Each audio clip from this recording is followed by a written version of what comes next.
जईबू त जाए सनम, देके जिंदगी भर खातिर जखम। जनी सोचा हमर बारे में, तोहरा खातिर हमर प्यार भइल रहे। ई प्यार काले परसों के काइल न रहे। भुला गइल ऐसे जैसे भइल न रहे। ई प्यार काले परसों के काइल न रहे।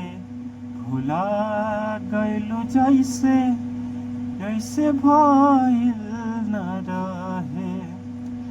हो गंगा के पानी जस प्यार ही पवित्र, तोहरा के कैले बानी जान देवता पितर। हो गंगा के पानी जैसन प्यार ही पवित्र, तोहरा के कैले बानी जान देवता पितर। तोहरा पहले केहू दिल में हमरा सुना आइल चाहे गाइल ना रहे। ई प्यार काले परसों के काइल न रहे। भुला गइलू ऐसे जैसे भइल न रहे। ई प्यार काले परसों के काइल न रहे।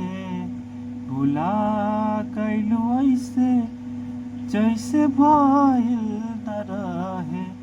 ई प्यार काले परसों के काइल न रहे।